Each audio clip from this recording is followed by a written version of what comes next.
Bonjour à toutes. Aujourd'hui, je voudrais vous parler du célibat vécu par les femmes. C'est une situation généralement difficile, en tout cas qui n'est pas toujours bien vécue, surtout passé un certain âge où on a vraiment l'impression que c'est fichu, qu'on va rester célibataire toute notre vie, on ne va jamais rencontrer l'homme de sa vie. Et on est condamné à rester seul pour toujours.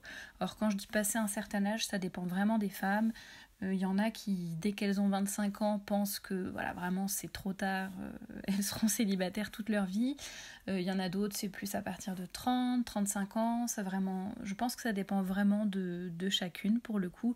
Et je ne peux pas moi-même donner un âge à partir duquel ça serait triste, catastrophique, ou où on pourrait parler vraiment de célibat durable ni quoi que ce soit. C'est vraiment propre à chacune. Et il faut dire que toutes les femmes ne vivent pas le célibat de la même façon, mais généralement c'est quand même assez difficile. On peut dire que la solitude peut commencer à peser. Et parfois, même si on est bien entouré, c'est-à-dire que même si on a une famille, des amis, des collègues, peu importe, tout un cercle de personnes plus ou moins proches que l'on voit plus ou moins régulièrement, on a quand même ce besoin inscrit, la femme a ce besoin inscrit au plus profond d'elle-même, ce besoin qui l'appelle à être mère. Donc c'est vrai que nous pouvons avoir l'impression parfois que c'est seulement en tant qu'épouse, en ayant notre foyer, notre famille, en étant mère, que nous allons pouvoir nous épanouir, faire le bien autour de nous, nous sentir utiles, nous donner, recevoir aussi des autres pour pouvoir grandir. Vraiment en un mot, nous épanouir et nous accomplir. Plutôt nous accomplir. Au-delà de la solitude éventuelle ou de ce désir de maternité, il peut y avoir aussi de la jalousie parfois par rapport à, par exemple, si on a des frères et sœurs qui sont déjà mariés, des amis plus jeunes que nous qui ont déjà 3 enfants alors que nous on est seuls, des collègues, peu importe, toutes ces personnes qui ont ce que nous n'avons pas finalement. Il peut y avoir de la dépression aussi, due à la solitude ou due à une mésestime de soi.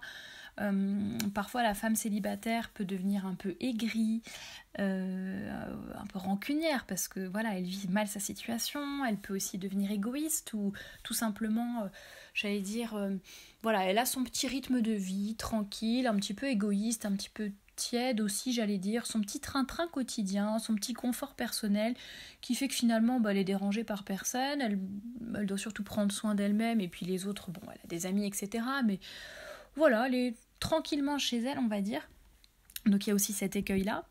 Il peut aussi y avoir un manque de confiance en soi qui peut s'installer, voire un renfermement sur soi-même. Et c'est vrai que les femmes sont vraiment appelées à la maternité. J'en parle assez souvent sur le blog, dans les podcasts. Évidemment, c'est quelque chose que l'on nie aujourd'hui et on refuse de reconnaître que finalement, déjà que la maternité est propre à la femme et non à l'homme. Ça, c'est déjà une étape. Et ensuite, on nie l'importance de la maternité pour la femme. On lui fait croire que c'est une chose parmi une autre, qu'elle peut laisser sa maternité de côté, qu'elle peut congeler ses ovocytes, qu'elle peut laisser passer sa carrière en premier. Et quand elle le souhaitera, peut-être éventuellement à 40 ou 50 ans, elle pourra décongeler ses ovocytes ou faire une FIV ou peu importe, ou faire appel à une mère porteuse et avoir son petit enfant, son petit objet à elle, quand elle le voudra. Et vraiment le droit à l'enfant, comme si l'enfant était un petit objet que l'on pouvait s'acheter comme ça, pour se faire plaisir et quand on le souhaite, comme si c'était une robe ou une jupe. Bref, le monde nie ce désir et nie que la maternité soit vraiment inscrite au cœur de la femme. Il suffit de voir le cycle menstruel féminin pour se rendre compte que la maternité est inscrite au cœur même du corps de la femme et que tous les mois, notre corps, à partir de la puberté jusqu'à la ménopause, notre corps nous rappelle donc que nous sommes faites pour être mères. Et au-delà de ça, la femme tout entière est tournée vers la vie, vers le don d'elle-même, etc. Donc c'est vrai que moi-même je dis et je répète toutes ces choses sur le blog, et ça peut laisser penser de se dire tiens, moi qui ne suis pas mère par exemple, pour quelqu'un, une femme qui se dirait je ne suis pas mère parce que je ne suis pas fertile, je ne peux pas avoir d'enfant, ou alors tout simplement parce que je suis célibataire, est-ce que je peux m'épanouir quand même en tant que femme et tout? Alors, évidemment la réponse est oui, j'en ai parlé à plusieurs reprises. La maternité n'est pas seulement charnelle, elle peut être aussi spirituelle ou surnaturelle. Il faut penser par exemple aux religieuses, ou même des bénévoles, ou même juste des amis, des collègues. Chacune d'entre nous peut vraiment vivre son désir de maternité de bien des manières différentes, et pas seulement en étant maman charnellement, physiquement, voilà, à proprement parler. Il n'est pas non plus nécessaire de partir à l'autre bout du monde en humanitaire pour à s'occuper de petits-enfants démunis de tout, je ne sais quoi, pour se sentir mère. Il y a aussi beaucoup de bien à faire juste autour de soi pour aider et soutenir ceux qui nous entourent de façon plus proche. La fécondité, on va dire, de la femme n'est pas seulement biologique, même s'il y a aussi une fécondité biologique bien sûr, mais elle peut être aussi créatrice. Elle peut vraiment s'exprimer, j'allais dire, de beaucoup de façons différentes. La femme a beaucoup à apporter et à donner, j'allais dire, à la fois à son entourage et à la fois à la société de façon un peu plus globale. La femme a sa spécificité. Et comme je le dis souvent, on essaye de la renier, on essaye de faire une confusion entre l'homme et la femme, de ne plus les différencier. Et c'est un appauvrissement réel de la société, de cette société androgyne, et est un appauvrissement complet, plutôt que de laisser à l'homme et à la femme, de les laisser chacun exprimer leur spécificité, être complémentaires, se faire grandir mutuellement. On efface toutes ces distinctions, et c'est vrai qu'on essaye aussi d'étouffer vraiment cette maternité, cette fécondité de la femme qui finalement, alors je dis pas que la femme n'a plus rien à apporter, mais finalement c'est un peu comme si on castrait les femmes d'une certaine façon. Alors, quelques conseils pour cette période de célibat, j'allais dire un peu quel que soit votre âge, si vous êtes célibataire. Si vous n'êtes pas célibataire, d'ailleurs, je vous invite à écouter ce podcast jusqu'au bout. D'une part parce que vous pouvez déjà avoir dans votre entourage, ou être amené à rencontrer plus tard des personnes célibataires, et les conseils que je vais vous donner vont peut-être vous aider à votre tour à conseiller ces personnes et à être là pour elles. Et d'autre part parce qu'après les conseils que je vais donner aux célibataires, je vais aussi donner 2-3 conseils aux personnes qui sont entourées de célibataires, justement pour vous aider peut-être à interagir avec elles. Donc je reprends les conseils pour cette période qui n'est pas forcément facile, quel que soit votre âge, votre situation, pour cette période qui parfois s'éternise et peut même durer toute la vie. Le premier conseil, évidemment, serait de vous confier au bon Dieu, de prier, de lui demander quelle est sa volonté, ce qu'il attend de vous, comment vous pouvez le servir le mieux possible. Ne pas oublier que vraiment le bon Dieu veille sur vous, il sait ce qu'il y a de mieux pour vous et vous devez lui faire confiance. Ça ne veut pas dire qu'il faut attendre passivement qu'il se passe quelque chose dans votre vie. Se dire, bon allez, je vais passer ma journée en prière et à un moment donné, je vais recevoir un texto ou un mail de l'Esprit Saint qui va me dire exactement, rends-toi à cette adresse, tu verras, il y a l'homme de ta vie qui s'y trouve. Non, pas du tout, évidemment, ça ne risque pas d'être le cas. Mais en tout cas, même si on n'attend pas de façon passive, il faut tout du moins rester disponible à l'appel du bon Dieu, tout en plaçant notre espérance en lui et accepter la situation avec humilité. Il y a un livre dans la bibliographie du blog qui s'appelle « Le don de soi ». Alors là, évidemment, le nom de l'auteur m'échappe, mais en tout cas, il est dans la bibliographie, vous le retrouverez facilement. La couverture est bleu clair. Et dans ce livre, justement, on voit vraiment... la façon dont on peut se donner, même lorsque l'on est célibataire, même lorsque l'on est seul, se donner à Dieu. Et il y en a aussi un autre qui s'appelle Le Saint Abandon. Je me demande si c'est pas le même auteur pour ces 2 ouvrages d'ailleurs. Mais dans Le Saint Abandon, pareil, vous trouverez plein de plein de phrases, de conseils, etc. pour être vraiment, justement, abandonné, d'où le titre du livre évidemment, mais abandonné tout en agissant. Je ne sais pas exactement comment l'exprimer, mais voilà, c'est vraiment un abandon actif, donc à la fois se confier et faire confiance à Dieu, et tout en mettant toutes les chances de notre côté aussi pour avancer et pour agir. Donc en tout cas, le premier conseil, ça serait de ne pas ne pas se révolter, mais plutôt se confier à Dieu, accepter la situation avec humilité. Tout arrive pour une raison. Peut-être que vous n'êtes pas prête à vous marier maintenant, peut-être que votre futur mari n'est pas prêt à se marier, peut-être que vous accomplirez davantage de grandes choses, vous apporterez beaucoup plus au monde en restant célibataire. Voilà, il y a 1000 raisons possibles, imaginables. En tout cas, le bon Dieu sait ce qu'il fait, n'en doutez pas. Le deuxième conseil serait de ne pas vous laisser aller. C'est à la fois prendre soin, de soi extérieurement, mais ça j'y reviendrai après, donc plus votre corps, votre apparence, mais aussi prendre soin de vous intérieurement. C'est nourrir votre âme. Quand je dis ne pas se laisser aller, c'est-à-dire ne pas rester tiède, ne pas rester sur ses acquis, voilà, ne pas vivre un peu cette vie tranquille où on ne fait... Voilà, un peu, on reste sur la même ligne. Alors certes, on fait des choses, mais il n'y a pas vraiment cet enthousiasme, on part pas à la conquête du monde, quoi. Et donc vraiment pour ça, je pense, pour le fait de ne pas se laisser aller, il faut vraiment nourrir son âme, continuer, et son esprit aussi, continuer d'apprendre, de progresser, de se former, de devenir meilleur dans tel ou tel domaine et de devenir meilleur par rapport à son caractère, à sa sainteté, à la sainteté de notre âme, devenir vertueuse.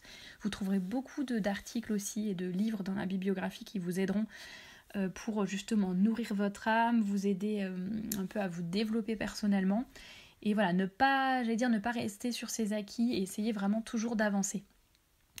Le troisième conseil serait de ne pas être sans cesse dans l'attente, c'est-à-dire vraiment essayer de vivre le moment présent. Je sais que quand on est célibataire, on peut avoir tendance parfois à se dire non mais voilà, je vis cette vie maintenant, mais je sais qu'après, ou je fais tel choix, ou je ne fais rien justement parce que c'est bon, je sais que je vais marier. Après, une fois, oui, que je serai mariée, que j'aurai rencontré mon mari, pas de problème, on fera plein de choses, on va bouger, on va entreprendre, on va faire je ne sais quoi.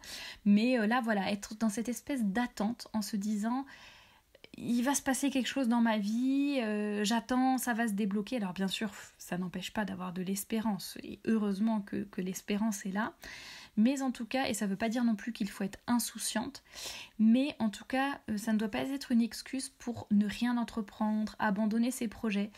Voilà, se dire qu'on fera telle ou telle chose quand on sera marié, vraiment vivre le moment présent et se dire, voilà, le bon Dieu vous a donné des talents spécifiques.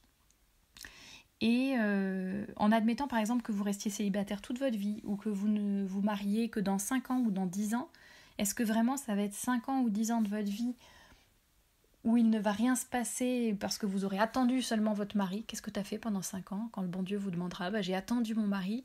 Non, ça c'est pas possible. Il faut dire voilà, j'en ai profité pour faire telle chose, pour me former, pour m'accomplir, pour me donner à travers telle association, pour me préparer à ma vocation de mère, d'épouse, voilà, pour développer tel talent que le bon Dieu m'a donné.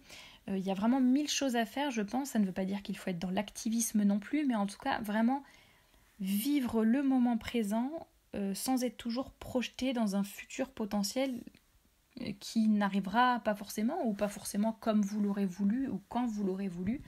Donc je pense qu'il faut vraiment apprendre à vivre le moment que l'on a. Si c'est en tant que célibataire, pour le moment, c'est en tant que célibataire. Évidemment, n'interprétez pas mal ce que je dis.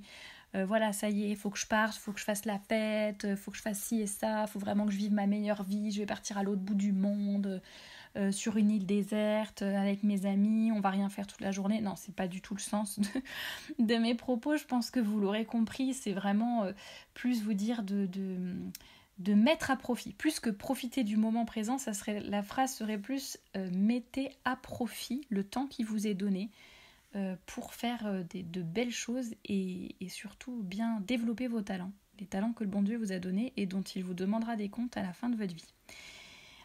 Encore un conseil serait de mettre toutes les chances de votre côté, évidemment, pour si vous pensez que c'est votre vocation. Si vous pensez par exemple, si vous êtes catholique par exemple et que vous pensez que vous n'avez pas la vocation religieuse, mais que vous êtes vraiment faite pour vous marier, essayez peut-être de mettre toutes les chances de votre côté pour trouver celui qui sera votre futur mari. Donc c'est vrai que si on reste enfermé chez soi, il y a peu de chances que ça nous tombe dessus, bien que Saint-Joseph parfois fasse de belles blagues à ce propos, mais en tout cas de façon générale, voilà, il faut aussi apprendre à se bouger, s'ouvrir, faire des activités, participer, se mettre dans des groupes, je ne sais pas, aller au catéchisme de sa paroisse, il y a des groupes de jeunes pros, il y a des groupes, il y a vraiment plein de groupes qui existent, même la chorale ça peut être, ou peu importe, une activité sportive que vous aimez, une activité musicale, une association, il y a plein de choses que vous pouvez faire pour rencontrer des gens, et que ce soit pour des choses manuelles, intellectuelles, artistiques, ou de prière, peu importe. Et surtout, dites-vous bien qu'il faut choisir aussi vos activités en fonction du mari que vous aimeriez avoir. Je pense qu'a priori, si vous allez passer vos soirées en boîte de nuit jusqu'à 4h du matin à boire comme un trou, je ne suis pas sûre que ça soit le meilleur endroit pour rencontrer votre futur mari. Si a priori vous avez envie d'un homme, que le futur père de vos enfants soit un homme responsable, sérieux, catholique si vous êtes catholique, qui ait telle ou telle valeur, qui aime telle ou telle chose, tel centre d'intérêt, il faut quand même mettre toutes les chances de son côté pour se placer dans un contexte où potentiellement il y a des hommes comme cela, tout simplement.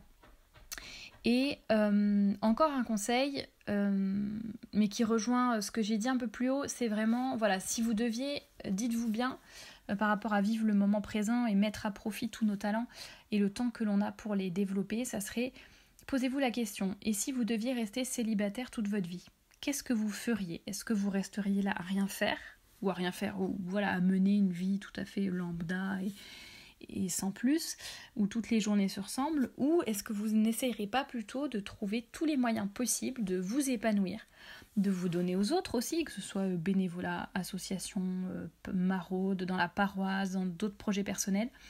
Ce qu'il faut vraiment, c'est à la fois développer vos talents, en même temps vous sentir utile et puis vous sentir fier de vous aussi, de ce que vous accomplissez. Et même si ce n'est pas à travers une famille ou par rapport à un mari, voilà, qu'en tout cas que vous trouviez ce qui, pas votre raison de vivre, parce que vous l'avez sûrement déjà, surtout si vous êtes catholique, mais d'avoir vraiment un objectif, d'avoir quelque chose un projet tout simplement qui va vous aider à mieux vivre aussi ce célibat.